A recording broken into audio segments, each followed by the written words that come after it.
बिहार देख रहे हैं आप, आपके साथ मैं हूं शिप्रा झा। बिहार में 2 सीटों पर हुए उपचुनाव के नतीजे आ गए। मैच बराबर का रहा।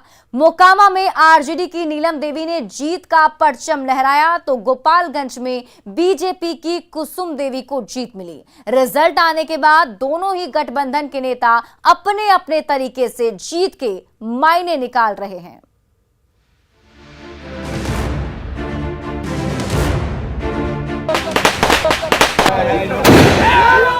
हमारी जीत पहले से ही तय था।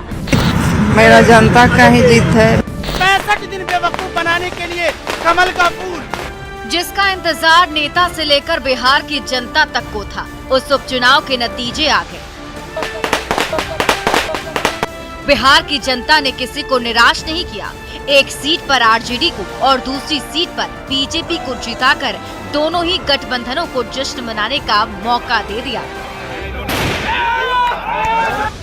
मोकामा और गोपालगंज की जनता को हम दिल से धन्यवाद देते हैं और दोनों जगह से जो प्रत्याशी जीते हैं उन दोनों प्रत्याशी को भी हमारी शुभकामनाएं हैं और उम्मीद करेंगे कि अपने जो जनता ने उन पर भरोसा किया है उन भरोसा पर उतरने का काम करें। मोकामा और गोपालगंज के मतदाताओं ने लालू नीतीश के 7 दलों के महागठबंधन को पूरी तरह से नकार दिया। मोकामा की जीत लालू नीतीश की जीत नहीं बल्कि अनंत सिंह की जीत है। मोकामा में आरजेडी की नीलम देवी ने बीजेपी की सोनम देवी को 16,420 वोटों के अंतर से हरा दिया। नीलम देवी को 79,178 वोट मिले, जबकि बीजेपी की उम्मीदवार सोनम देवी को 62,758 वोट से ही संतोष करना पड़ा। दूसरी तरफ गोपालगंज की जनता ने आरजेडी की जगह बीजेपी को खुश होने का मौका दे दिया। गोपालगंज में बीजेपी की कुसुम देवी ने 1,794 वोटों से आरजेडी उम्मीदवार मोहन प्रसाद गुप्ता को हराया। कुसुम देवी को 70,053 वोट मिले, जबकि आरजेडी के मोहन प्रसाद गुप्ता को 68,259 वोट ही मिल पाया और वो 1,794 वोट से चुनाव हार गए। उपचुनाव की लड़ाई दोनों ही गठबंधनों के लिए नाक की लड़ाई बन गई थी। दोनों ही गठबंधनों के नेताओं ने प्रचार में एड़ी चोटी का जोर लगा दिया था, लेकिन नतीजे बताते हैं कि उपचुनाव में महागठबंधन का असर नहीं दिखा। अनंत सिंह मोकामा से लगातार 5 बार विधायक रहे हैं। जाहिर सी बात है कि वहां उनका असर दिखना लाजमी था, लेकिन जीत का अंतर कम हो गया। वहीं गोपालगंज में आरजेडी और जेडीयू के साथ साथ लड़ने के बावजूद बीजेपी चुनाव जीत गई। भले ही अंतर कम रहा हो, अब दोनों ही गठबंधनों के नेताओं और समर्थक अपनी अपनी सुविधा अनुसार रिजल्ट के मायने निकालने में जुट गए हैं। न्यूज 18 के लिए पटना से संजय कुमार, रवि एस नारायण, विनीता मिश्रा और गोपालगंज से अमित और गोविंद की रिपोर्ट।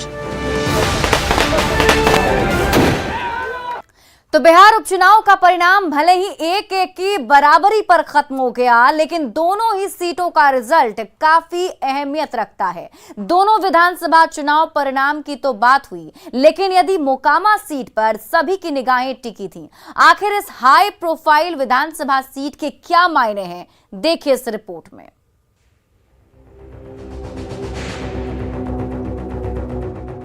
मोकामा में आरजेडी ने जीत का परचम लहराया है। अनंत सिंह की पत्नी और आरजेडी प्रत्याशी नीलम देवी ने बीजेपी प्रत्याशी सोनम देवी को 16,000 से ज्यादा वोटों से हरा दिया। अपनी जीत से उत्साहित नीलम देवी ने जनता का आभार जताया। हम नहीं जीते हैं, मोकामा की जनता की जीत हुई है।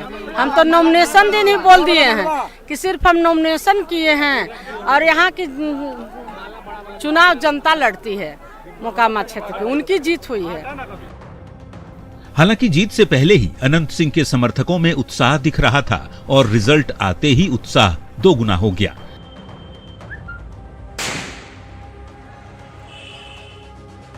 वैसे विधानसभा चुनाव में जोर लगाने वाले बीजेपी के नेता मायूस दिखे। कहीं ना कहीं ये जो 2 सीटों पर उपचुनाव हुए हैं 2024 के लिए एक टक्कर है। 2024 में बीजेपी को सचेत हो जाना चाहिए। अब जनता का मन मिजाज क्या है वो तो समझना पड़ेगा। दुखी हैं आप? दुखी काहे के लिए? जब जनता का मन हमारे प्रति न है तो हम क्या दुखी होने से कोई कुछ होने वाला है? मोकामा सीट पर अनंत सिंह की जीत की यात्रा 2005 से शुरू हुई, जो 2010, 2015 और 2020 के बाद उपचुनाव 2022 में भी जारी रही। आर्म्स एक्ट में दोषी पाए जाने और जेल की सजा के बाद अनंत सिंह की विधायकी चली गई, लेकिन उपचुनाव में पत्नी नीलम देवी की जीत ने ये साबित कर दिया कि यहाँ व्यक्तित्व हावी था। मोकामा चुनाव इस बात का भी सबूत बन गया, जहां नीतीश लालू के गठबंधन को जनता ने मुहर लगा दी। न्यूज़ 18 के लिए पटना से संजय कुमार, रवि एस नारायण और विनीता मिश्रा की रिपोर्ट। गोपालगंज विधानसभा सीट पर लगातार 5वीं बार बीजेपी की जीत हुई। 4 बार से विधायक रहे दिवंगत सुभाष सिंह की पत्नी कुसुम देवी ने आरजेडी उम्मीदवार मोहन प्रसाद गुप्ता को कड़े मुकाबले में शिकस्त दी।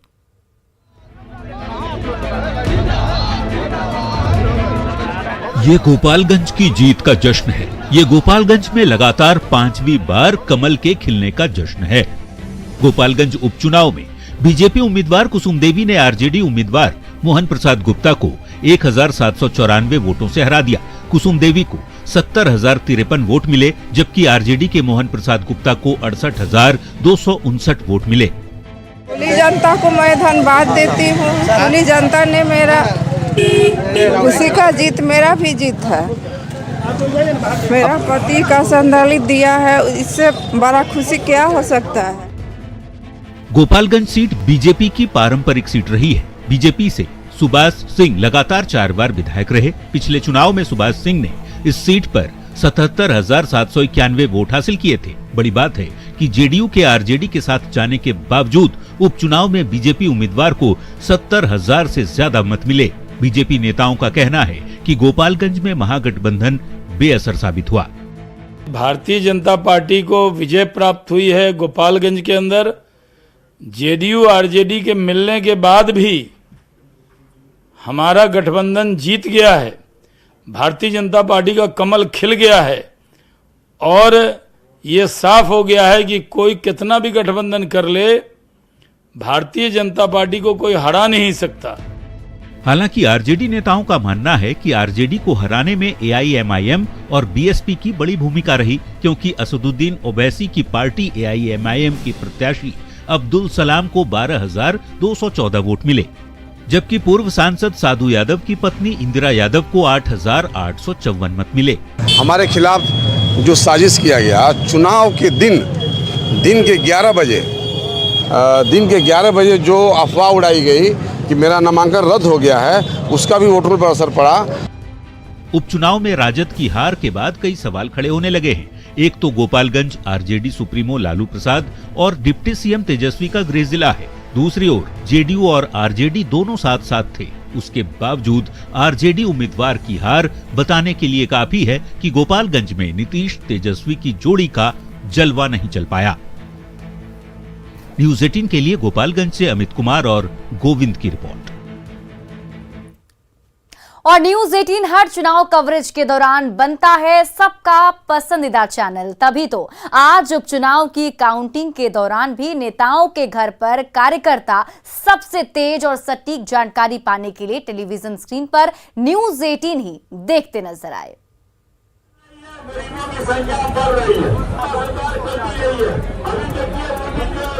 चुनाव मतलब न्यूज़ 18, ये हम यूं ही नहीं कहते। चाहे लोकसभा का चुनाव हो या विधानसभा का या फिर उपचुनाव,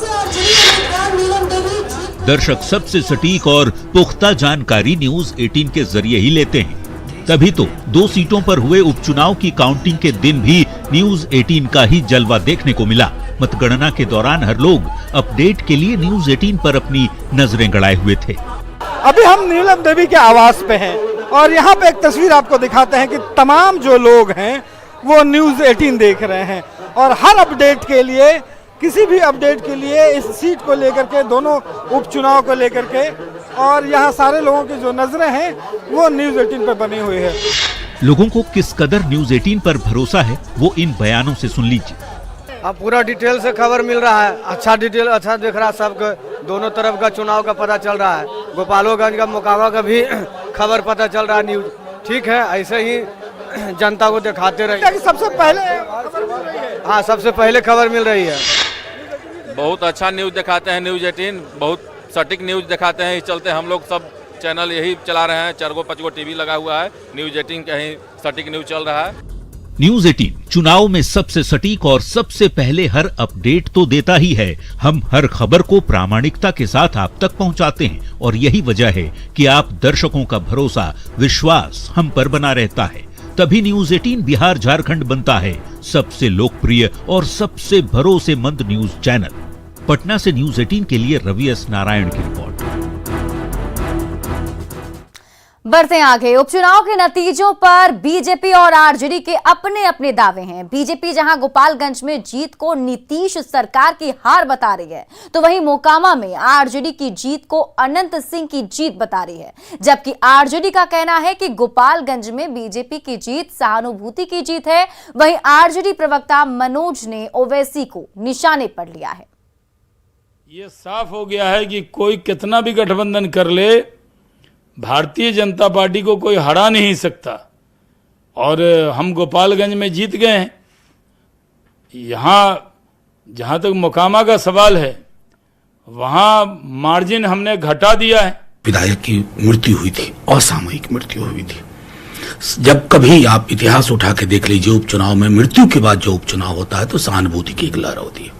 उसके बावजूद अगर हमारे आधार समूह ने, हमारे वोटर्स ने, तेजस्वी जी और लालू जी ने जो अभी फैसले लिए हैं माननीय नीतीश कुमार जी मुख्यमंत्री जी के साथ, उस पर एक तरह से मुहर लगी है। गोपालगंज और मोकामा की जनता को बहुत बहुत धन्यवाद। हमने बेहतर प्रयास किया और गोपालगंज में न केवल हम अपनी सीट बचाने में कामयाब रहे, बल्कि मोकामा में भी पहली बार भारतीय जनता पार्टी 27 सालों बाद चुनाव लड़ी और आज तक के इतिहास में विरोधियों को जो सबसे ज्यादा मत मिला है, उसमें हमें मोकामा में मिला है। उपचुनाव में जीत के लिए भारतीय जनता पार्टी और राष्ट्रीय जनता दल दोनों को बधाई। परिणाम जो हो, लेकिन उपचुनाव ने एक चीज साबित कर दिया कि जीते तो दो दल, लेकिन नुकसान सबसे ज्यादा जनता दल यूनाइटेड को हुआ है, क्योंकि उनके आधार मतों को बिना किसी लाग लपेट, बिना किसी दिक्कत के भारतीय जनता पार्टी ने ग्रहण कर लिया। बिहार की राजनीति में देखना यह दिलचस्प होगा कि चचा जान को अब भतीजा कितने दिन ढोता है। वहां तो माहौल था ही कि हम लोग जीत रहे हैं, लेकिन वहां पर भारतीय जनता पार्टी का खेल नहीं चला। इसलिए हम लोग अनंत सिंह जी की पत्नी जीती हैं और मैं पूरे मोकामा के सभी वोटर्स को बधाई देता हूं, शुभकामना देता हूं कि आपने मोकामा के हित में, बिहार के हित में, देश के हित में आपने महागठबंधन के उम्मीदवार को जिताया है। कि वहां पर ओवैसी के उम्मीदवार खड़े हो गए, आपको आदरणीय साधु यादव जी अपने पत्नी को खड़ा कर दिए, तो वो भी वोट ले गए। सब वोट महागठबंधन का है। केंद्रीय गृह राज्य मंत्री नित्यानंद राय ने कहा कि उपचुनाव का परिणाम बिहार में बदलाव का प्रतीक है। उन्होंने कहा कि सरकार का पूरा तंत्र उपचुनाव में जुटा था, इसके बावजूद गोपालगंज में बीजेपी उम्मीदवार की जीत हुई, जबकि मोकामा में पिछले चुनाव के मुकाबले आरजेडी उम्मीदवार को कम वोट मिले। भारतीय जनता पार्टी के कमल को खिलाने का काम किया, जबकि सामने में 7 पार्टियों का कीचड़ फैला हुआ था और उस कीचड़ में कमल खिलाने का काम किया। तो मैं गोपालगंज की महान जनता को आपके माध्यम से धन्यवाद देता हूं। दूसरा है कि बिहार की राजनीति से नीतीश कुमार अप्रासंगिक हो गए। उपचुनाव परिणाम आते ही आरसीपी सिंह ने नीतीश कुमार पर जमकर हमला बोला। आरसीपी सिंह ने नीतीश कुमार को पलटू राम कहते हुए कहा कि हमने पटेलियन बनना है, ना कि पलटू। दरअसल आरसीपी सिंह सरदार पटेल की याद में आयोजित एक कार्यक्रम में शामिल होने भागलपुर पहुंचे थे। और ये संभव होगा। आप सब लोगों को सिर्फ क्या संकल्प लेना है कि हमको पटेलियन होना है, पलटू।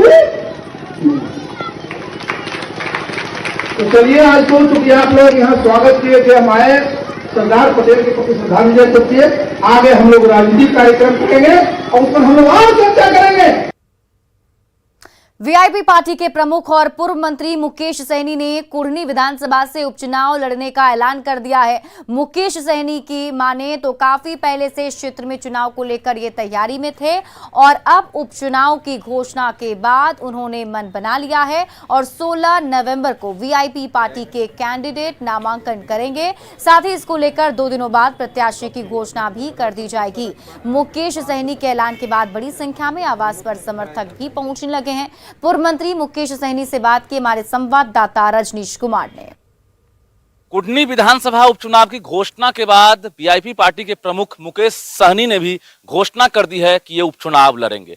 इस वक्त हम मुकेश सहनी के आवास पर हैं और देखिए इस वक्त बड़ी संख्या में जो कार्यकर्ता हैं उनसे मुलाकात करने के लिए पहुंचे हैं। जैसे ही खबर मिली है कि मुकेश सहनी जो है अब चुनाव लड़ेंगे तो कार्यकर्ता मिलने के लिए पहुंचे हैं। सीधे हम बात करते हैं, क्या कहेंगे मुकेश सहनी जी, अब चुनाव लड़ना है कुढ़नी से? चुनाव आयोग की तरफ से क्लियर हो गया कि 17 तारीख तक नामांकन है, उसके बाद 5 तारीख का वोटिंग है। तो इस पे वीआईपी पार्टी ने निर्णय लिया। आज बैठक था कुढ़नी विधानसभा का, सैकड़ों समर्थक यहाँ पे उपस्थित थे। उसके बीच में क्लियर हो गया कि हम सभी को चुनाव लड़ना है और 16 तारीख को नामांकन वीआईपी पार्टी की तरफ से किया जाएगा और 2-4 रोज में कैंडिडेट का नाम पे हम लोग चर्चा कर रहे हैं और फाइनल कर लेंगे। हम देख रहे हैं कि बाकी दल जो है वो किसको उतार रहे हैं, उस अनुकूल हम लोगों को भी प्रत्याशी को नाम का घोषणा करेंगे। ये क्लियर हो चुका, स्पष्ट हो चुका कि हम लोग चुनाव लड़ेंगे। उसकी तैयारी में पार्टी के पदाधिकारी महीने से लगे हुए थे और आज से तैयारी नामांकन का तैयारी करने के लिए निकल पड़े हैं और 16 तारीख को नामांकन होगा। और मुजफ्फरपुर से बड़ी खबर आपको बता दें, जहां बच्ची का शव मिलने पर भारी बवाल हुआ है। स्थानीय लोगों ने सड़क जाम कर जमकर आगजनी की। वहीं मौके पर पहुंची पुलिस ने विरोध कर रहे लोगों पर लाठीचार्ज किया है। बताया जा रहा है कि काजी मोहम्मदपुर थाना क्षेत्र स्थित सातपुर नूनफर टोला से गायब 4 साल की बच्ची राधिका का आज शव मिला, जिसके बाद लोग आक्रोशित हो गए और सड़क को जाम कर प्रदर्शन करने लगे। फिलहाल पूरा इलाका पुलिस छावनी में तब्दील हो गया है। एसएसपी खुद पूरे मामले पर नजर बनाए हुए हैं। काजी मोहम्मदपुर थाना क्षेत्र में एक बच्ची जो कि घर से निकल गई थी, जिसकी उम्र लगभग 4.5 साल है। इस मामले में वो बाद में मिसिंग हो गई। उसके बाद में उसकी डेड बॉडी मिली। पुलिस ने मिसिंग के दौरान ही एफआईआर दर्ज कर लिया था और इन्वेस्टिगेशन स्टार्ट कर दिया था। इन्वेस्टिगेशन से सीसीटीवी जो देखे गए उसमें पता लगा कि वहाँ घर के पास से कुछ दूरी पे एक महिला जो कि बच्ची को लेके जा रही थी और उसके बाद में बच्चे की डेड बॉडी मिली है। उस लेडी को और अरेस्ट किया गया है और उसके बाद में आगे की पूछताछ जारी है और इसमें इन्वेस्टिगेशन चल रहा है। विश्व प्रसिद्ध सोनपुर मेले का डिप्टी सीएम तेजस्वी यादव ने आज दीप प्रज्वलित कर उद्घाटन किया। इस दौरान राज्यसभा के उपसभापति हरिवंश जी भी मौजूद रहे। बता दें कि बिहार ही नहीं बल्कि पूरे विश्व में अपनी अलग पहचान रखने वाले सोनपुर मेले का आगाज होने से लोगों में काफी खुशी है। कोरोना महामारी की वजह से पिछले 2 साल से ये मेला प्रभावित हो गया था।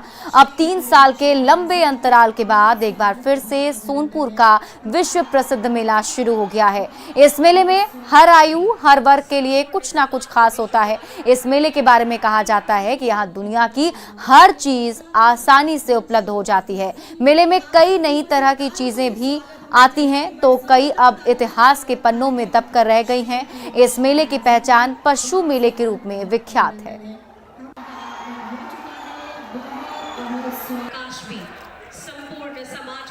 विश्व प्रसिद्ध सोनपुर मेला इस बार काफी भव्य दिख रहा है। इस बार के मेले में सैंड आर्ट ने और भी खूबसूरत बना दिया है। प्रसिद्ध सैंड आर्टिस्ट अशोक ने मेला की कलाकृति बनाई है जो काफी आकर्षक लग रही है। अशोक ने अपने सैंड आर्ट्स में गजग्राह और बाबा हरिहर नाथ मंदिर को दर्शाया है। सैंड आर्ट देखने के लिए दूर दूर से लोग पहुंच रहे हैं। विश्व प्रसिद्ध सोनपुर मेले में मैंने सैंड आर्ट तैयार किया जो हमारे सोनपुर को रिलेट करते हुए आर्ट को दर्शाया गया है। जैसे हमारा हरिहर नाथ बाबा का मंदिर हो गया, हाथी हो गया, घोड़ा हो गया और सीटी और घिरनई जो बचपन में हम लोग खेला करते थे। आज लग रहा है कि शायद ये कमी आ गई है लोगों में कि घिरनई और सीटी खरीद के ले जा रहे। और हिंदी साहित्य के मशहूर आलोचक और वरिष्ठ लेखक प्रोफेसर मैनेजर पांडे का 81 साल की उम्र में आज निधन हो गया। दिल्ली में उन्होंने अंतिम सांस ली। गंभीर विचारक और मार्क्सवादी धारा के आलोचनात्मक लेखन के लिए मशहूर रहे मैनेजर पांडे के निधन से साहित्य जगत में संवेदनाओं की लहर है। मैनेजर पांडे का जन्म बिहार के गोपालगंज के लोहटी में 23 सितंबर 1941 को हुआ था। हिंदी भाषा और साहित्य में अपनी अलग पहचान बनाने वाले साहित्यकार मैनेजर पांडे भोजपुरी भाषी थे और उनकी उच्च शिक्षा काशी हिंदू विश्वविद्यालय में हुई थी। जेएनयू में लंबे वक्त तक वे प्रोफेसर रहे थे। बिहार के लाल और साहित्य के इस पुरोधा को न्यूज 18 की ओर से भी श्रद्धांजलि। और फिलहाल इस बुलेटिन में अभी के लिए बस इतना ही। आप देखते रहिए न्यूज 18 बिहार झारखंड।